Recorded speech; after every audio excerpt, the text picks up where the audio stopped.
Hello, everybody, and welcome to the Quick Question Podcast. My name is Gabe Ryan, here with my co-host Matt Shafty. Hello. Welcome to episode number 16 of the Quick Question Podcast. We are excited to be back with you again. This is our last remote show until we're back at Xavier for the second semester. Matt, you're up in Michigan. I'm down in Kentucky. How has your winter break been? It's been a couple weeks since we've seen you. I haven't been in Michigan. Haven't been. You beach bum. I haven't been in Michigan. Yeah. I was on a cruise. It was a great time. We went to the Mediterranean.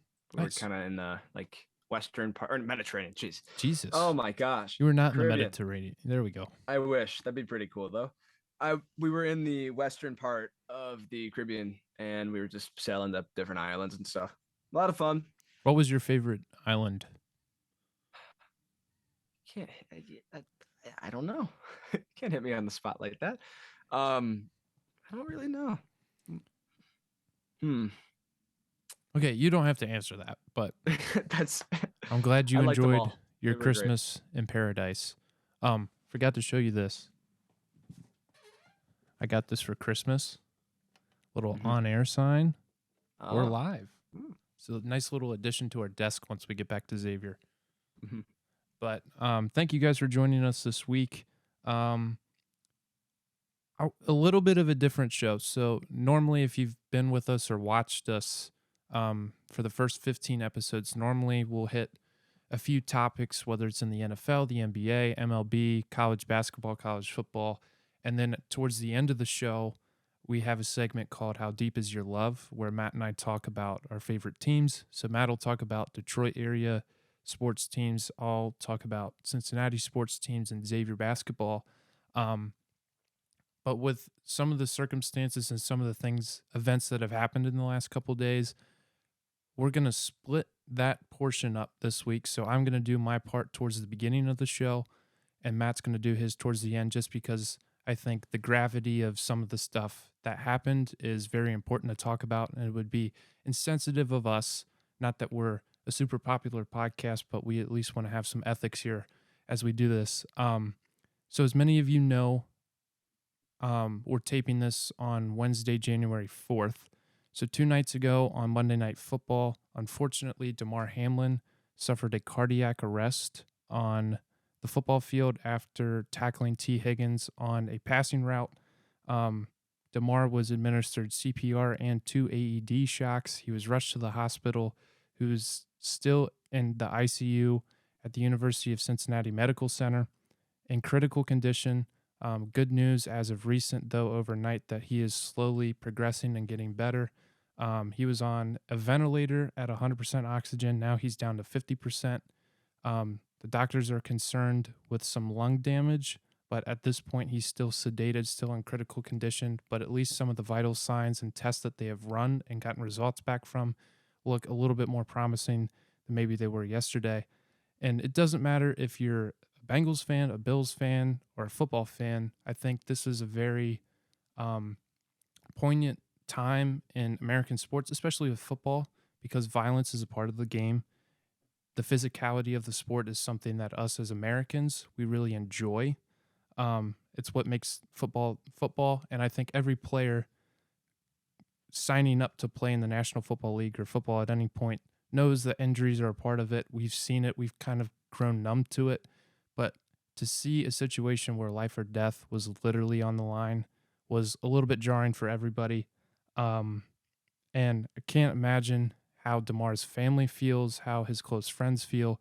If you're the Buffalo Bills, mentally speaking, I don't know how you recover from this in a short time period.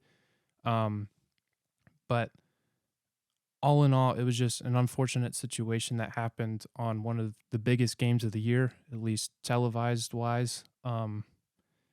And at least from the reports, I'll be honest, I did not know who Damar Hamlin was before this situation happened, so I can't speak on what a wonderful person he is. I've never had any sort of interaction with him, but at least from what we've seen on social media, from teammates, from friends that have stepped up in support of Damar. Damar is one heck of a human being. From McKees Falls, Pennsylvania, which is pretty close to Pittsburgh. He played for the University of Pitt. Um, so it's just an unfortunate situation. And I just want to send our condolences, as well as our support and love to Damar's family, friends, and the whole Bills organization. It is really heartwarming in a way to see how much support and love that he's seen or he's received in the last couple of days. His charities raised over $4 million in the last probably 36 hours, which is insanity. Started at $10,000, already over 4 million. But um, so that's where we stand. The NFL has decided to go on with the Week 18 matchups. So the Bengals are going to move on and play the Baltimore Ravens at home on Sunday at 1 o'clock. The Bills are going to move on, and I think they're going to play. Who are they playing?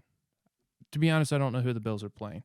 They're playing the Patriots. Playing the Patriots. Okay. Yep. So everybody's going to move on. What happens to this game since it was postponed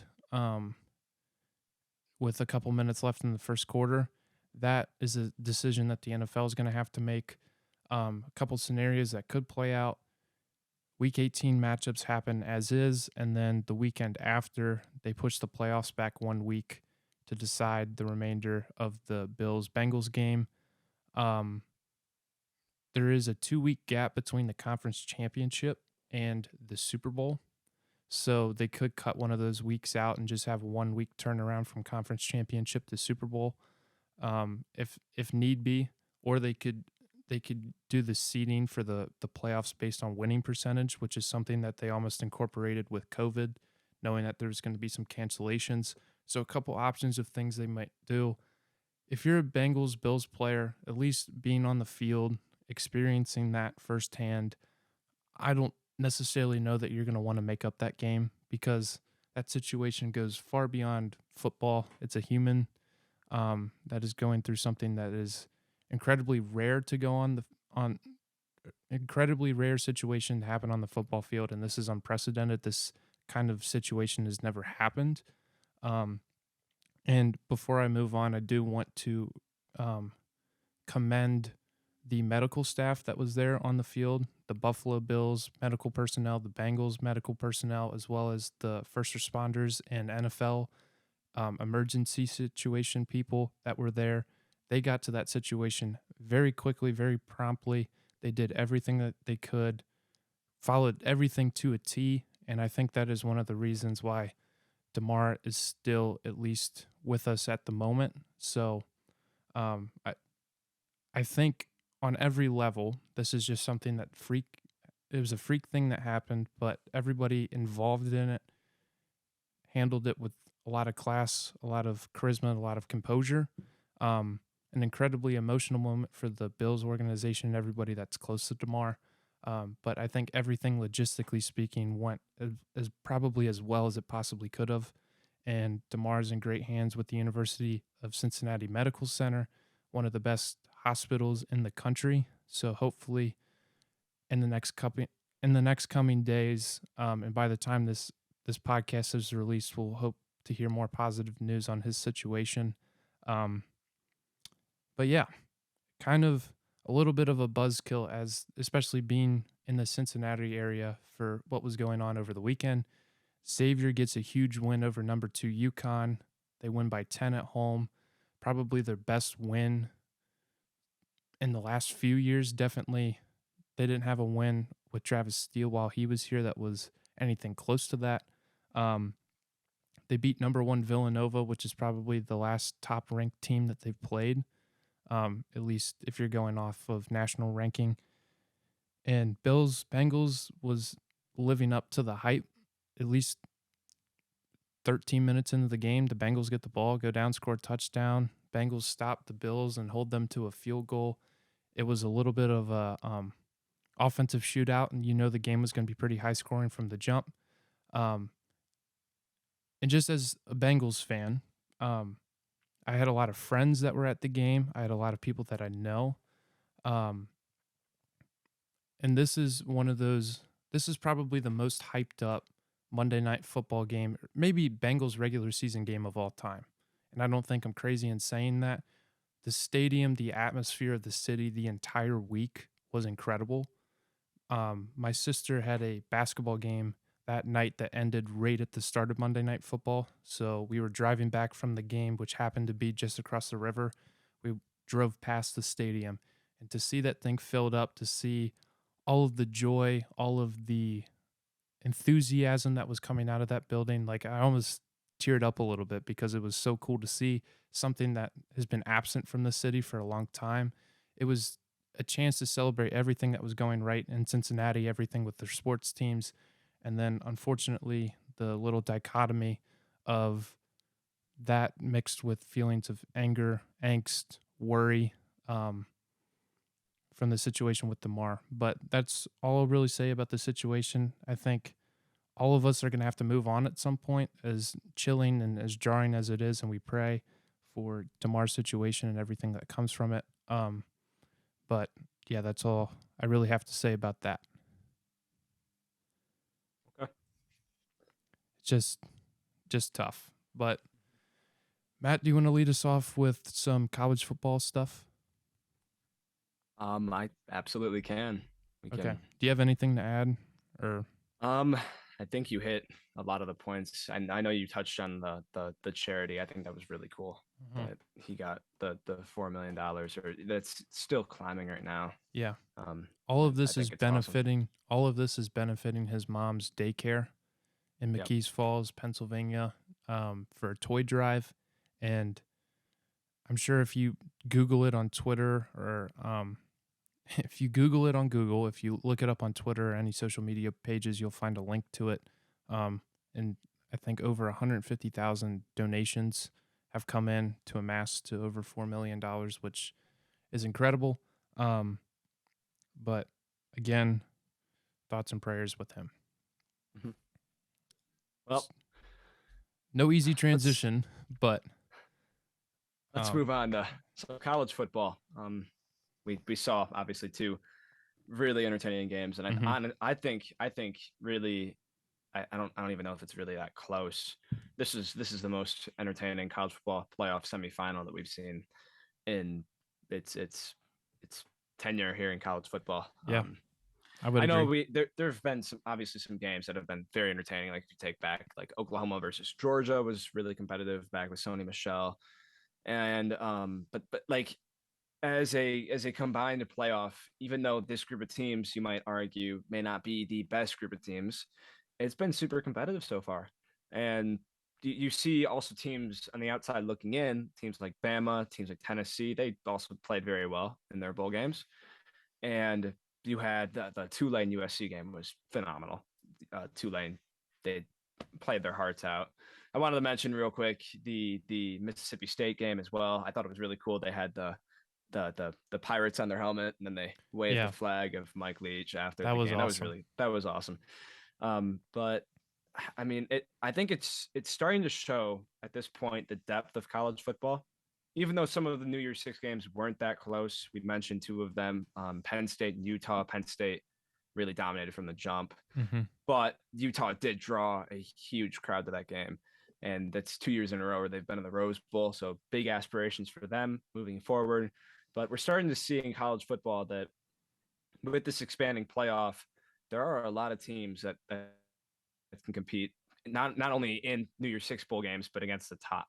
Right? You saw Ohio State take Georgia down to the wire, and really, if they hadn't lost Marvin Harrison, or if they had Travion Henderson or Jackson Smith and Jigba in that game, you could have seen Ohio State beat Georgia. And that the pass game was like CJ Stroud played his heart out. The run game was doing well enough to to to survive the thrashing defense of Georgia, but it was really that air attack with Hmm. Marvin Harrison Jr. And when he got injured on, even though it wasn't a targeting, right? He didn't lead with Carla helmet. He hit him with the shoulder pad to his, I think it was his chest or shoulder. But um, even with that being said, uh, Georgia at the end of that game looked like the better team. But honestly, it was a great game. It was an amazing game. Ohio State Yeah. played their hearts out. So did Michigan. Michigan fought hard. They were down 41-22, but I feel like if you're watching that game the entire time, you could sense that Michigan is not going to go away. JJ McCarthy was phenomenal in that game. He ran the ball extremely well, even though he had some throws that weren't great. He made up for it with some big plays. And I'm excited to see what this Michigan team can do moving forward. They were so Yeah. close to pulling off that huge comeback like Georgia did. And they just couldn't get it. They were right there and TCU just kept answering. I mean, it was like it was a heavyweight matchup. They just kept answering, and it felt like old school Big 12 football, where it's just all offense. And TCU, they pulled it out. They gritted it out.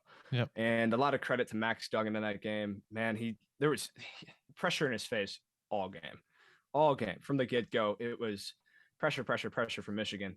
They would send these very, very nicely coordinated. It was great. The blitzes they sent 6 or 7 guys. It would always get home, and they were even sending guys like DJ Turner, one of their cornerbacks, and it just seemed to always get home. But Duggan stood in like the face of pressure, didn't even move out of the pocket, just stood there, took a hit, made a throw, and a lot of the throws were nice. And when he had to move out of the pocket, he did well. He got outside of the pocket, he extended the play, and he did everything he needed to do for TCU to win that game. What a game from him! Even though he threw a couple of interceptions, the balls that there was one that was just overthrown, the other one was out of the receiver's hands. Again, same thing like McCarthy. There were some throws that weren't the best, but he did do well enough for his own team to win. And so did McCarthy. McCarthy played to the level that his team needed him to win. The 2 pick sixes weren't great, but again, you bounce back, and Michigan almost bounced back in that game. But it is what it is. You move on. McCarthy's going to have this team ready for next season as well. Whether or not they have Jim Harbaugh, because you see all the news flying. You saw it last year, you saw it the year prior, and now you're seeing it this year where there's interest from NFL teams with Jim Harbaugh. And Harbaugh, you've seen it the past 2 seasons. You may see it this season where he wants to go to the NFL. And we'll see. And if Michigan loses Jim Harbaugh, what are the consequences? Will there be any let off, any downfall? And to that, I don't think so. I think Michigan has a good enough program to bring in a good coach or even one of their coordinators. So we'll see. I'm very excited about the Big Ten moving forward. I'm really excited about college football in general moving forward. Yeah. But it was a good bowl season. We still have a championship to play between TCU and Georgia, which should be a good game. I do believe that I want the Cinderella story to continue. I want TCU to win. I think as does the entire nation, except for Georgia fans. But at the end of the day, I think Georgia is the better team, and I think Georgia will win it. Yeah. But TCU will give them one hell of a fight, if anything. For sure. And I think you saw everything good about college football right now. And there's a lot of flack that college football is getting with all the NIL stuff, conference realignment. But you're having teams from other conferences like the Big 10, like the Big 12, that are coming in and competing with SEC schools. And I think for the last few years, it seemed as though the SEC was just going to completely dominate college football. And there was no way anybody was going to come and take their crown. And in the next few years, you have USC, you have UCLA joining the Big 10. You have even programs like Cincinnati and BYU joining the Big 12, making their conference a little bit deeper. And watching those games, probably some of the most entertaining college football games I've watched. And in some ways, it was kind of refreshing not having a team like an Alabama, a Clemson in the mix. Obviously, you have your heavyweights like Georgia, Ohio State, Michigan, who are nothing short of heavyweights. But having these games play out, it felt a little bit more it felt a little bit more uncertain in a good way. Like you didn't know how things were going to shake out. You didn't know who was going to make the run at the end, who was going to put some plays together, who was going to put a couple drives together to get back in the game. I think so. At least in the Michigan game, some of the officiating was at the forefront of what was going on, which you can talk all you want about it. It's just the way things happen, unfortunately. But like you said, at least for the semifinals, there haven't been 2 matchups consecutively that have lived up to what happened last Saturday on New Year's Eve. Mhm. Two things before we move on that I quickly want to mention. Okay. Number one is Tulane.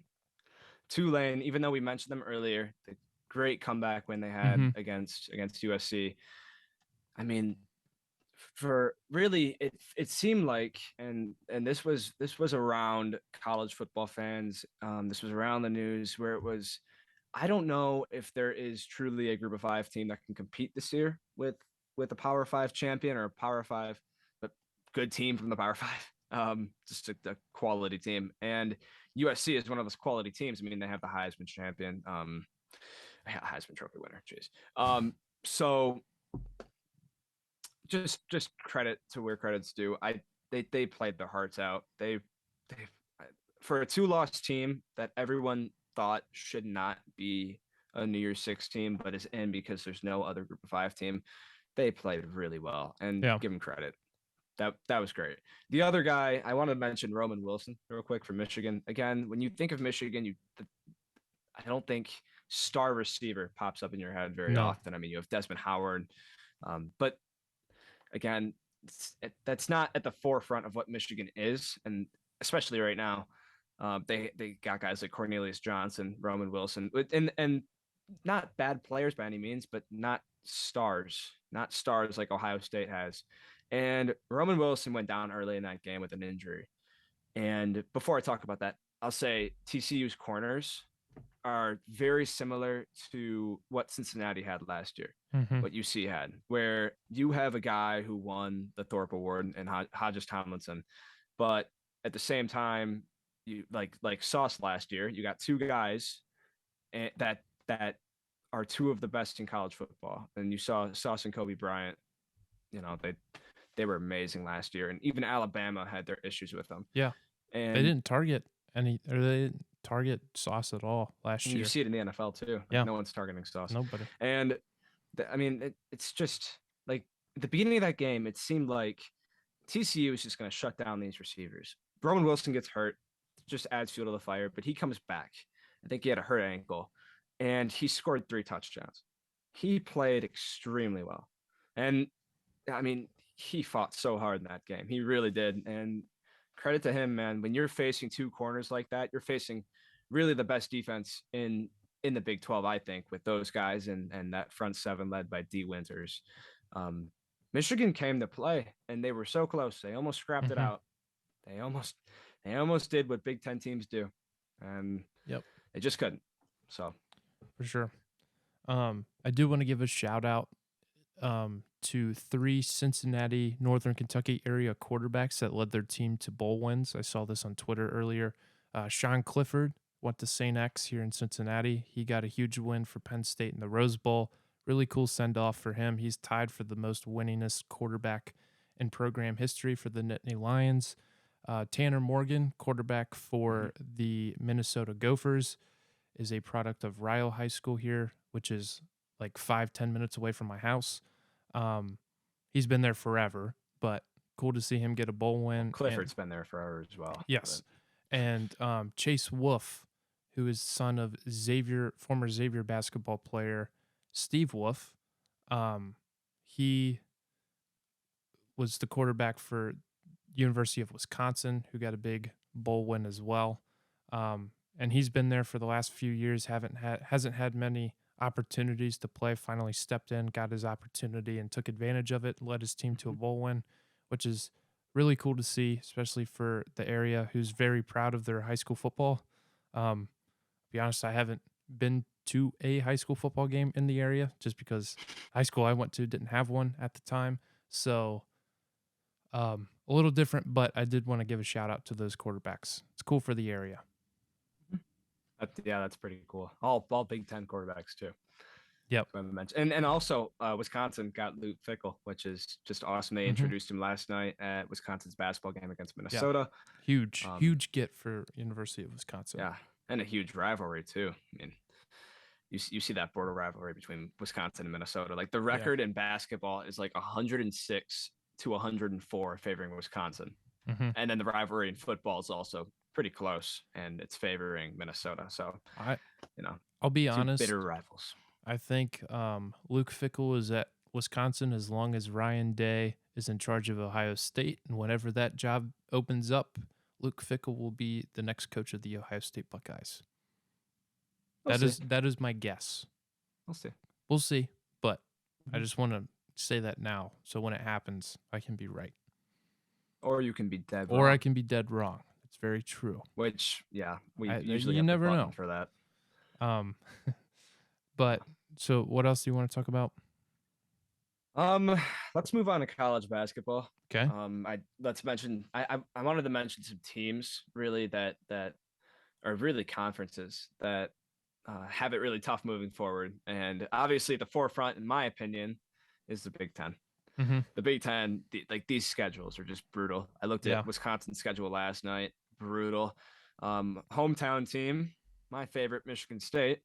I mean, for the rest of the year, it's awful. It's just completely awful. Yeah, I mean, not great. Our 4-game stretch coming up is Michigan at home, Wisconsin on the road, Illinois on the road, and then Purdue at home. That's gonna be brutal. That's gonna be really tough. But these are statement games. Michigan State has got to go out here and perform well in these games. One team that I'm really interested in and I really want to mention is Villanova. The Wildcats, they're still getting guys back from injury. They're still progressing, but this is a team that should be performing a little better than what it is right now. It's 7-7. There's really no excuse for that at all. Their schedule coming up, they have a game in Georgetown. Do not sleep on those guys. Do not sleep. Do not sleep on Georgetown? Of course not. Matt, you can take a nap on Georgetown. You might take a deep sleep on Georgetown. Do not sleep on the Hoyas. Do not sleep on Primo Have they won a Spears. conference game yet? I don't know. Because they were 0-20 last year. So they might be, depending on how many losses they have so far this year, they're either on their 24th straight or 25th straight conference loss. Right. They're 0-4 in conference. Okay, so 24 This is straight. in Georgetown. It is on the road, right? This is a Villanova team that is struggling. Okay. It's also a guy named Primo Spears. I don't know if you mentioned him last week. I did. I talked about him. Good. Good. But no, he's played really well. He could be all Big East caliber kind of guy. So I would agree with that. But Matt, it seems like every game he plays, he's putting in 17 plus points. So again, you just never know. This kid is really good. It's true. They just got blown out by Butler, Butler's not great. And Matt, I do want to just let you know that Villanova will be playing in front of a crowd of maybe 3,000 people, which is about 7,000 less than what they're used to. It's going to feel like an empty arena. Xavier played there in their Big East opener, and it looked like a morgue for a college basketball game. It was not, let's just say, the most raucous environment ever. I'm just saying, don't sleep on it. You can't sleep. True, right, which is true. Their next game is against Xavier. Mm-hmm. So again, I think it could be a trap game, right? You do not want to say, "Oh yeah, we can walk right past Georgetown, and we have to face a better team in Xavier." I'm not saying you walk past Georgetown. I'm just saying, in the grand scheme of competition, every game in the Big East is a very difficult game. I will say that. But Georgetown, if you're going to face anybody in the Big East right now, you want to face Georgetown because that is true. I don't disagree. They don't know how to win in the conference. Right. It's a good morale building game for Villanova. Look at it that way for the Wildcats. Get some of their mojo going back, and then do not sleep on any team, any game, especially in the Big East. Do not sleep. I mean, Primo Spears. Xavier gave up 90 points to Georgetown. Yeah, 90. And Primo Spears and their other guards just went to work, which they could very well do against Villanova. I just don't see them losing. Okay. I see what you're saying. But Villanova needs a win. Yes, right? Desperately. 7-7. Yes. They're sitting here with Georgetown on the schedule, then Xavier, and then they're at DePaul, at Butler. So again, and then Georgetown again. So that stretch of 5 games. I just said 5 different games. Mm-hmm. Yes, 5 games. There's one game, obviously, in Xavier that is going to be really difficult for them. But that game's at home, which that's great for Villanova. And they need to win 4 games in the stretch. Yeah. right? They got to beat Georgetown twice. They got to beat DePaul. They got to beat Butler. Yeah. And the Villanova Wildcats lose at home to the Marquette Golden Eagles, and that is their third loss at Finneran Pavilion since the Big East was restructured in 2013. So Villanova does not lose home games. So even if Xavier's playing really well right now, and Villanova's probably not as strong as they were hoping to be once the season started, still a really difficult game for Xavier. It's just Villanova's really hard to play on their home court. I do think they'll pick it up. Justin Moore, I think, is coming back sometime soon, which that'll be a huge boost for them. They need it. On need offense, it really defense, leadership, everything. They need it terribly. But tonight in our nation's capital, they need a win against Georgetown to get back on track. And like you said, winning at least 4 out of the next 5 is huge for them. Well, I mean, one team with a very tough stretch of 2 games coming up is Creighton. Creighton's got to travel to UConn and then to Xavier. To Xavier, yeah. Yep. Very tough for them. This is a team that at the beginning of the year looked like one of the best teams in college basketball. Mm-hmm. A lot of people had them as a 1 seed, 2 seed, looking like an Elite 8 Final 4 caliber team. This was supposed to be the greatest Creighton Blue Jays team in all of Creighton Blue Jays team. Yep. But I think we saw it early. They struggled with some injuries. Kalkbrenner went down. Yeah. But there's no depth on that team. There's just no depth. And they have got to prove it. Again, same thing like Villanova. They're sitting here at 8-6. It could easily be 8-8 by the end of January 11th. Mm-hmm. And this team, they've got to win one of these games. It's critical that they go into someone's place and upset them. This is a team that can do it. If they're starting 5s on the floor, they have what they have. No, I'm sorry. Yes, starting 5. They have 6 guys. They have 6 guys that are capable of playing on a nightly basis and performing well. And they need everything they can get for the rest of the year. This is a team that, again, lacks depth, and they're going to need every ounce of effort in these next 2 games. But I mean, it doesn't get any easier from there. No. At the same time, Creighton, they should be a good team. They should be up there with the best of the Big East and the best of the country. I think expect better from them. I think they'll do better. Yeah. The difficult thing with Creighton, and I guess just any team, especially if you're playing in the Big 10, you're playing in the Big 12, SEC, whatever Power 5 conference, ACC, if you really struggle early on in the season, have a couple stretches where you lose a bunch of games in a row, just like Creighton did to start the season, you lose your confidence, you lose sight of what makes you a good basketball team, and you're trying to figure things out on the fly. And it is really difficult for these teams to figure things out in conference play because every single game means so much. And this is the first year that every single team in the Big East is playing 20 conference games, which is going to take an even larger toll on the team as well as the coaching staff trying to prepare for these games. But like you mentioned, a team that doesn't have a lot of depth is going to really struggle towards the back half of the year. Now, it could be the opposite effect to where you figure things out. You get some guys that have really impactful minutes who are doing some great things offensively or defensively, and then your depth grows over time. But to try to figure that out in conference play where the level of competition is way higher than it is in the non-conference, at least on a consistent basis, just really difficult. Xavier's going through this a little bit right now with their bench play because I think even though they've been playing really well, they just beat a number 2 UConn team on the weekend. Once they get past Jerome Hunter and Desmond Claude on their bench, they really don't have any sort of consistent answer. And they're only 4 games through the conference season right now. So when game 17, 18 rolls around, I think they're hoping for a few more guys to step up and be able to plug them in. I know Creighton's going through that. They have some young players as well as some transfers that are in there. But that's why you're seeing teams like Providence. You're seeing teams like Marquette who have some players where the level of talent doesn't fall off if new guys come into the game, and they're maybe not the most explosive offensive team like a Xavier or UConn, but they're able to get things done. I think Providence is going to be a real problem, like they always are, because Ed Cooley does such a good job with the Friars. They're not always the flashiest team in the world, but they're tough as nails. They rebound the ball really well. They share the ball, defend, and they're always a tough beat. So whoever's got to play them, whether it's a UConn, Xavier, or even the teams on the lower end of the conference, Providence is going to be a problem for sure. It's Absolutely. just like the Big Ten. Big East has a challenge every night. Big 12 is like that this year. Texas Tech is good. Texas, Kansas, Baylor, list goes on. Kansas, Conference is not like that right now. The Pac-12. Yeah.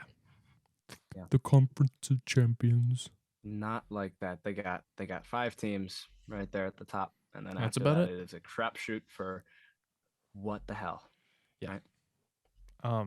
Arizona is really good. UCLA is really good. Mm-hmm. Arizona State's pretty solid. They almost came back on Arizona. Utah, Arizona State. Yeah, a couple teams there. I think Oregon has really underperformed as well this year. That's a team that's really experienced. They got Will Richardson. They bring in good recruits. It seems like every year. Yep. They just haven't performed well this year. I think they'll come back, but at this point, you just never know. Mm-hmm. For sure.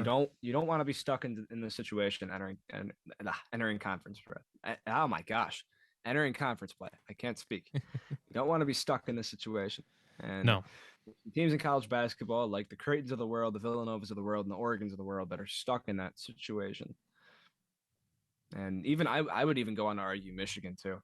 And they got a big game coming up against Penn State at home. They better not sleep on Penn State. That's a really good team that won in Champaign.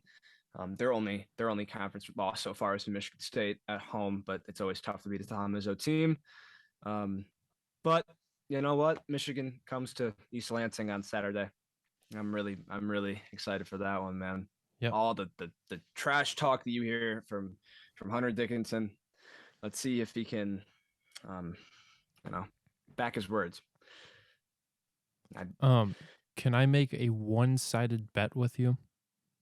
Sure. One-sided bet meaning I don't have anything at stake. Oh, wait. Okay, fine. Whatever. Go on.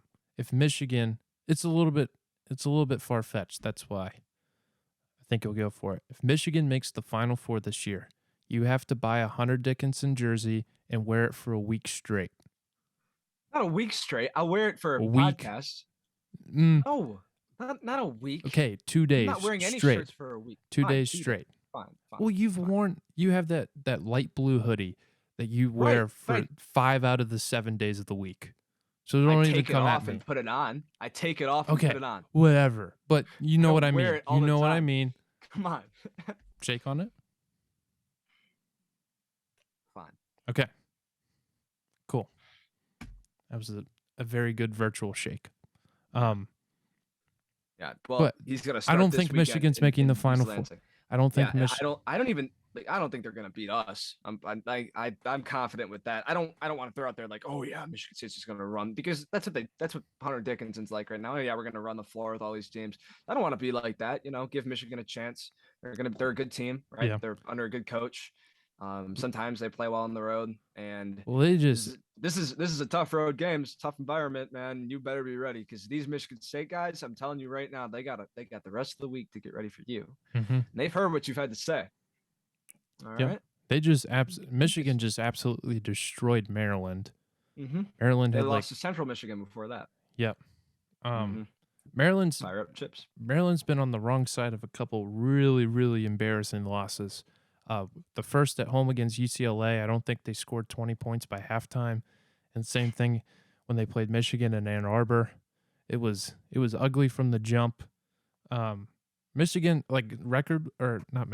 Maryland record-wise is pretty, it's not bad. No. But you wonder, deeper into the Big Ten season, if they're going to hit a lull where they're going to lose 5 or 6 in a row. And also, they remind me a lot of what Michigan State was last year, except Michigan State, I think, was a better team they were last year than this year's Maryland. And I would say the same goes for even Wisconsin too, where these guys don't Maryland is Dante Scott, but these guys just don't really have a star. They don't have a star, and you need to have that star. And They just don't. And I feel like they're in that tier. If Iowa gets better, Iowa has really underperformed. At the beginning of the year, I thought it'd be kind of that Maryland, Wisconsin, Iowa tier in the middle. And I feel like that is a good spot for those teams, Mm-hmm. considering the schedule all these teams have in the Big Ten. Um, I they have Wisconsin being a 4 seed right now. I don't know if you saw bracketology, but they have them playing in Columbus, maybe running into Xavier in the round of 32, which would be awesome. It'd be a lot of fun. That But would be a lot of fun. I could see Xavier being a 5 or 4 seed. I don't think I could see Wisconsin being there. They've won some games. They've really shown it in others, but they haven't, to me, been convincing enough. I think it's the same story as that Michigan State team last year. Yeah, they can make the round of 32. Yeah, they can hang with anyone, but I don't think they have enough to continue in a conference play successfully. They'll do well in the conference tournament. They may be in the Final Four for the Big Ten tournament, but as a whole, with this grueling schedule ahead, Yeah. I don't know. I don't know. Now, I do want to ask this. I know I'm getting a little ahead of myself when I say this, but if Xavier keeps up their pace, now they're not going to go undefeated in the conference season because that's absolutely ridiculous. But let's say they finish with 14 to 16 wins. I think that's probably the highest they'll go, somewhere in that neighborhood. Let's say they finish second in the Big East because I think UConn's going to run through pretty much everybody else. I don't really see a lot of. I think Marquette, Providence are going to pose some problems to UConn, but I think outside of Marquette, Providence, Nova, and Xavier, they're pretty much going to have their way with everybody else in the Big East. So let's say UConn finishes at the top because of the way they've been playing, and deservedly so. They're a very good team. And let's say Xavier finishes second, but they have 14 to 16 conference wins. Do you think they have any chance of getting higher than a 4 or 5 seed in the tournament? Could you see them as how many losses would that be? I'm trying to put that in perspective. So let's say they win 15 conference games. Mm-hmm. They have 5 conference losses. Okay, got it. So And that would then- add on to the 3 losses they have now. Yeah. Which would be 8 losses. So they would be, what are they, 12-3?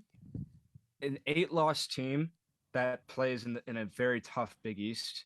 I would say if you won the Big East championship, like if you went, what is it, in Madison Square Garden, and you played in the Big East tournament and won it, then I could maybe see you guys being upwards of a 3 seed. I would say I think that's a good spot. I think 3 seed would be a good spot, just considering the amount of losses. So But they're even 2 seed, really. Like if they are in control Mhm. in the regular season, right?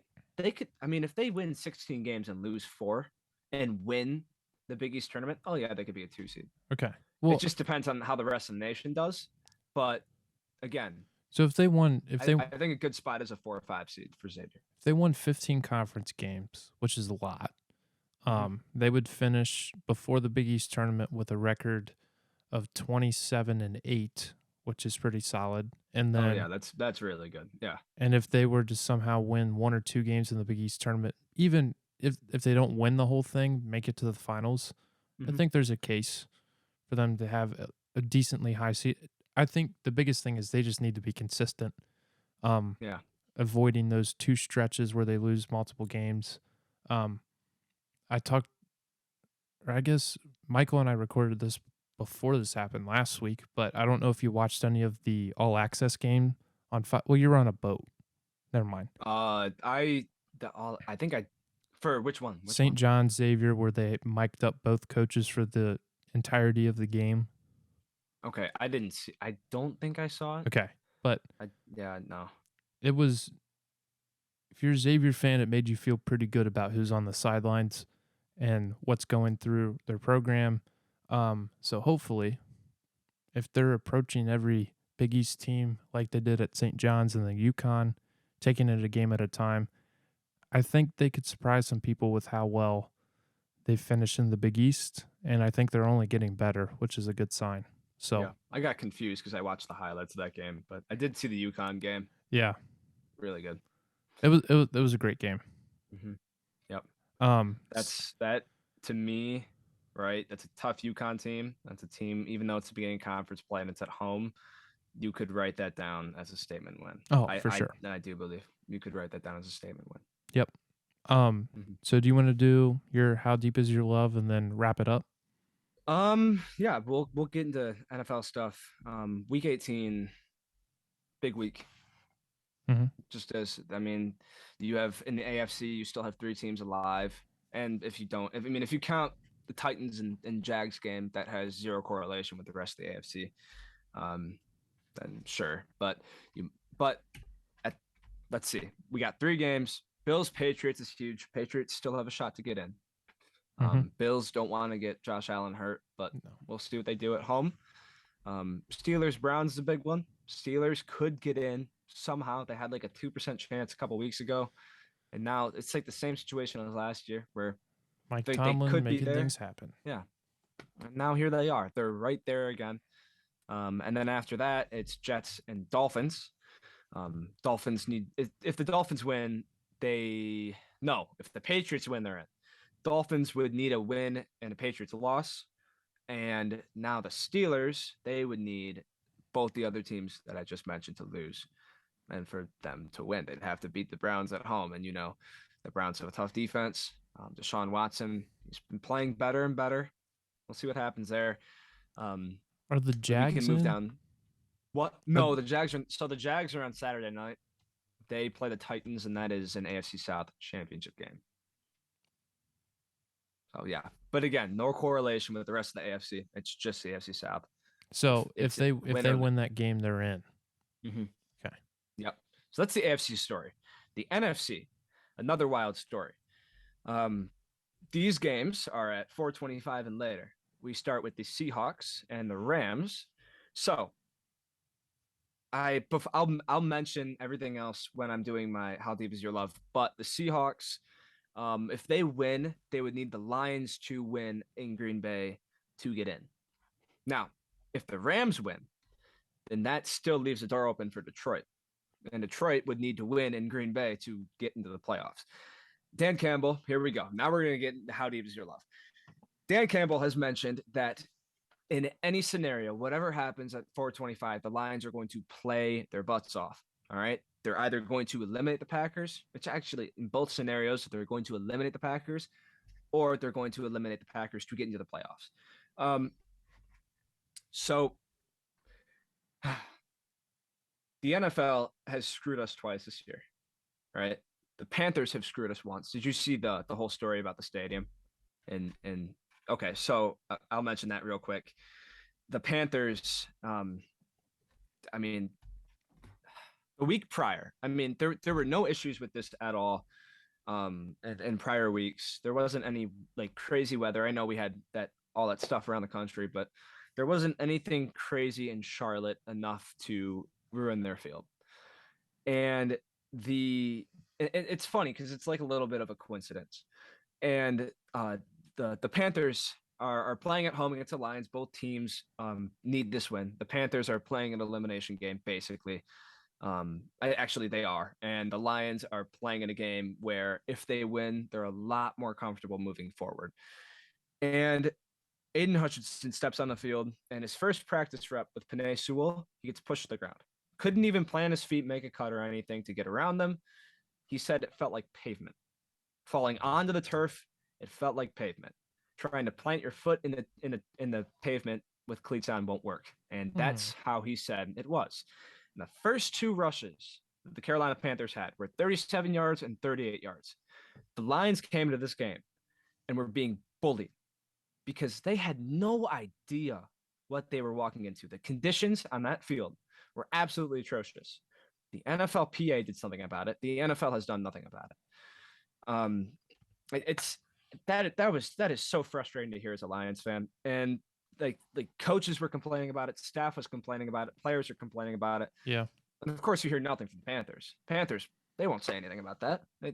Whatever, move on. We won. Well, right? didn't they have to play in the same conditions though? They did, right? But at the same time, this is an elimination game for the Panthers, right? This is their home stadium. They have a crowd. They've been here all week, right? What, they're not practicing? That's Are they right. I know practicing they're on not that field? practicing the field. I know they're not practicing that field. I'm not saying the Panthers were in on this. All right. I'm saying that this was a horrible situation for the Lions. Terrible, terrible, terrible situation for the Lions. And again, I have no idea what transpired to make the field like this. It wasn't like this at all in the season. There weren't weather conditions to make it like that. It wasn't like Chicago with the Kentucky bluegrass situation up there in week 1 with the monsoon. I mean, it's a really weird situation. It's odd. So that happens. And then 2 prior events earlier in the year where the Lions have been screwed over by the NFL. Or actually, no, sorry, 1, and here's the third. Yeah, the first one was the Bills situation, where the Bills moved on their Week 12 game or Week 11 game to Detroit because of the bad weather over in Buffalo. Yeah. And then they play in Detroit 4 days later. All right, like the fans don't have to leave, even though it was a sold out crowd and there were a lot of Lions fans there. You see the pictures, and there were also a good amount of Buffalo fans. And I mean, they made it home, right? They basically made it home. They said, "Lions, we don't, whatever, you guys. Well, it's not like okay. we're gonna win anyway." To be fair, to be fair, they would have had to play in 6 feet of snow, right? Which is impossible. Which is impossible. Right. Did it have to be in Detroit though? What other stadium would they go to? There's plenty of other stadiums to go to. There's plenty. You go to Foxborough. Why not there? Because it's outside. So what? So they probably had a lot of inches of snow as well. I think they were going somewhere indoors, so they didn't have to deal with any sort of weather interruptions. Okay. No, that's being. I know what serious. you're saying. I know what you're saying. Right. And but Detroit is probably the closest. What about Indianapolis? Why would they go further? What? Why would they fly further than Detroit? Detroit's probably the closest indoor stadium to them. Fair enough. Right? Fair enough. But I think it is a little convenient. I think you're just making up debauchery. Okay, a little convenient for the Buffalo Bills. Just a little. Whatever. Okay. Anyway, move on. Now, this whole thing, 8:30 p.m. This screws over 2 teams, the Seahawks and the Lions. The Seahawks are playing at 4:25. If they win, they have to hope the Lions win in Green Bay. And the Lions just saw the Seahawks win. So the Lions are out of the playoffs now, right? If all that happens, the Lions are out of the playoffs. They're playing for basically nothing except to eliminate the Packers in Lambeau. So the Seahawks are sitting here like, shit, right? If the Lions lose, it's like, for them, it's like, whatever, we got a better pick. And the Seahawks like, well, we just missed the playoffs after beating the LA Rams. On the flip side of the coin, as I just mentioned, the Lions, this is literally what I just mentioned, but the Lions saw the Seahawks lose, and Dan Campbell says either way they're going to play hard, which you better believe, right? They're going to play hard either way. But if the Seahawks win, you're not making the playoffs. So let's really hope that the Rams win so that the Lions and the Packers can play a historic game. And to me, again, this is a money grab for the NFL, right? This will be the most watched 8:30 game of the year. Right. This could be watched more than some playoff games because this is basically a playoff game. This is an elimination game. So to me, if the Lions and the Packers are both playing for something, everyone in the nation is going to watch this game. Right. Even if the Lions aren't playing for the playoffs, it's still a huge profit grab for the NFL. This is just a huge grab. Anyway, let's move on. Whatever. Your Lions have a chance to make the playoffs. I think that's the Lions have a chance to make the playoffs, and I'm not even talking about that yet. But here we go. Let's talk about it. It's insane. They started 1-6. Here they are. Right? As a Lions fan, it's still tough to fathom. It's like you saw me earlier. I got to find a way to list 3 different options of A, B, and C that the NFL has screwed the Lions. Because it seems like all the time the Lions are getting screwed by something. So I have to find a way to be like, oh, they're screwing us, but we still have a chance for the playoffs, right? It feels weird. I'm not defending my actions there. The things I said were probably wrong, but, I still have to figure out a way to make my Lions fandom even stronger. Yeah. Anyway, it's insane. It's nuts. It's so hard to describe, but you're going to the Lambeau. Do you want to guess how many games the Lions have won in the past 32 seasons in Lambeau? They are Close. 2-30. They are 2-30. Their last game that they won, Matt Prater threw a touchdown. That's how much it didn't matter. Right? Both teams were terrible. Wow. Now, both teams are playing very well. Mm-hmm. Both teams have had a very good, strong comeback. Both teams, one is 7 in their last 9. 7 wins their last 9 games. It's the Lions. And the Packers have won 4 straight. So, 2 very hot teams. 2 teams that beat the Vikings recently. 2 teams that last week dominated their opponents. Again, this is going to be a fun matchup. I'm really excited. I really am. Win or lose for the Seahawks. All right. I want to see the Lions in the playoffs, obviously, selfishly. But if we can walk in there and eliminate the Packers, I'm happy. I genuinely mean this. I'm really excited for you too. And I did watch the Packers last week, watch them absolutely dismantle the Minnesota Vikings. So I hope none of that sort of thing is in your future, which I think the Lions are playing better as of recent than the Vikings were. They've been struggling. So we'll see what happens. But all the support to your Detroit Lions. That'd be pretty cool.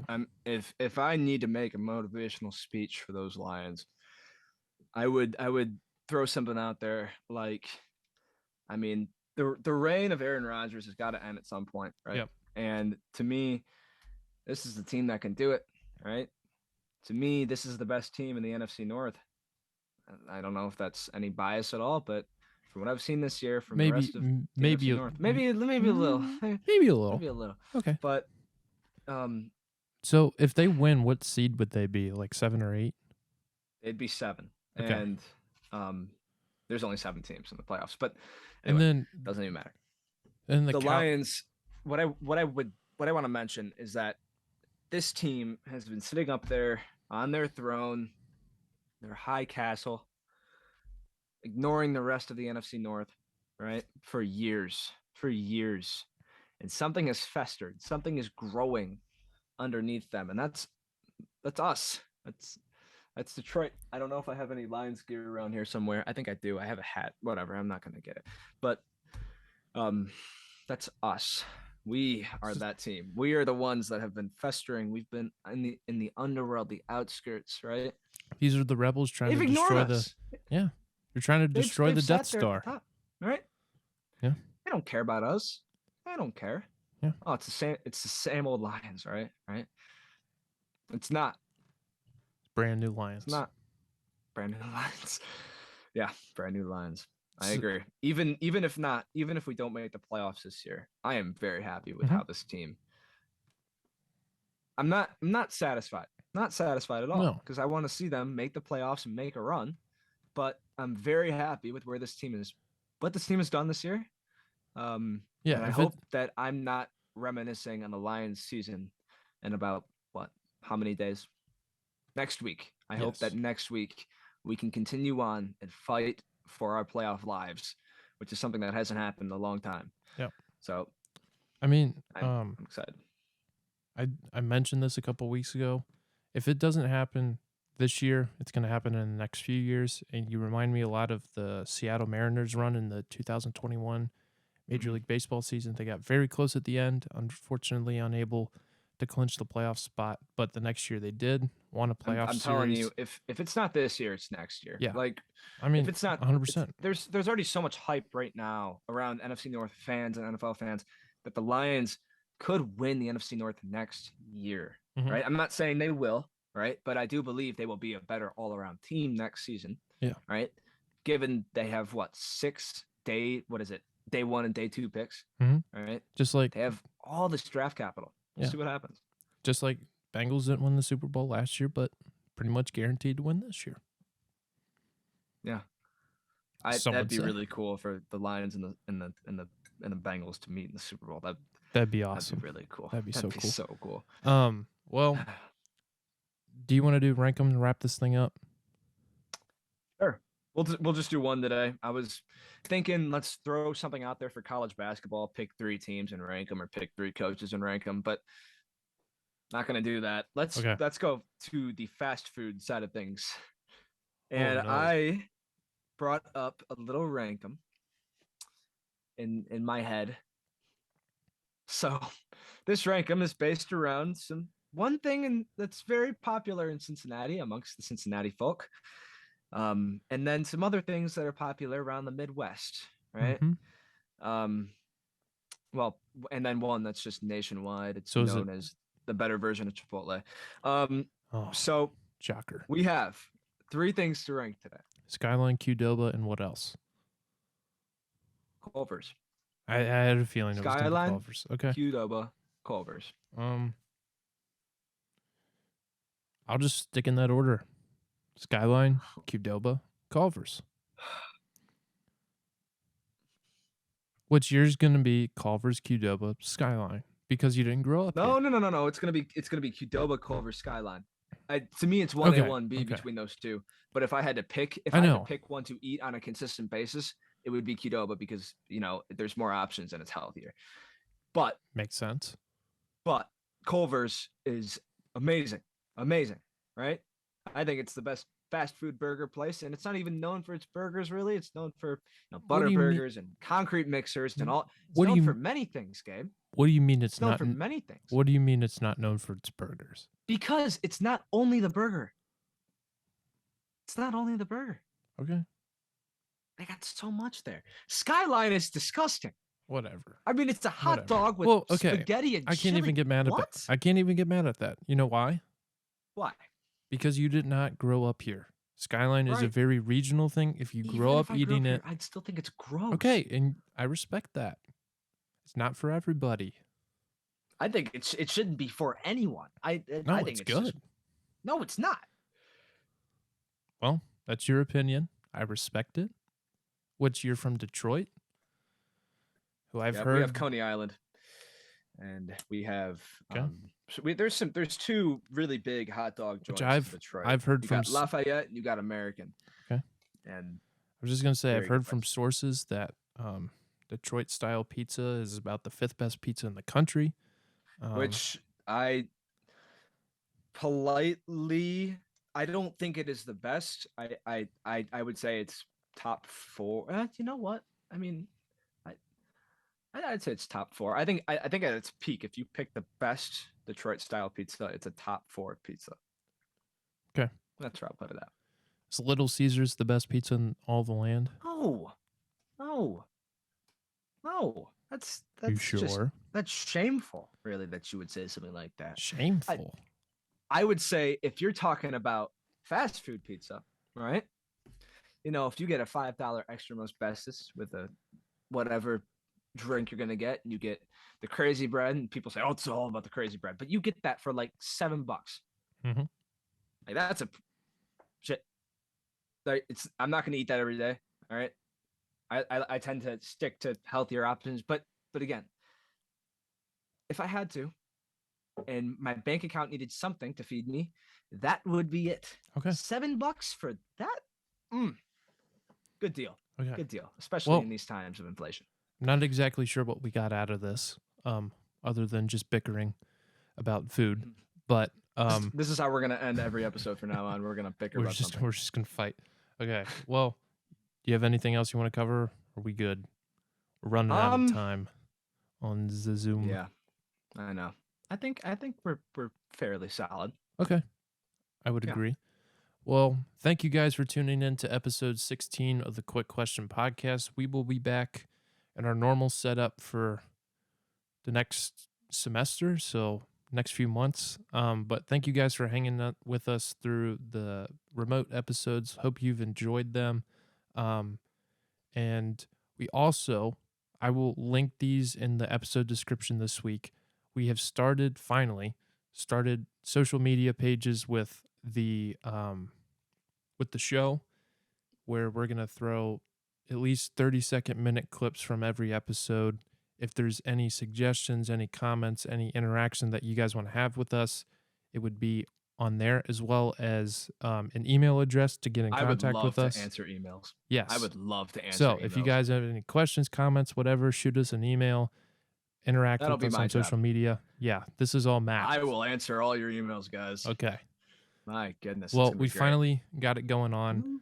It might be a little bit of a slow process getting clips and stuff out since we're still trying to figure out how to do those and put those together. But once we have something nailed down, we'll be as frequent as we can. But thank you guys for hanging with us on that part. I know we've been promising it for a few months and nothing's happened. So, new year, new us. 2023 is our year. Anyways, I hope so. Anyways, hope you guys enjoyed this episode, and we will see you sometime next week. Woo. Go Lions. Thank you guys. Go Bengals. And Michigan State. Boo.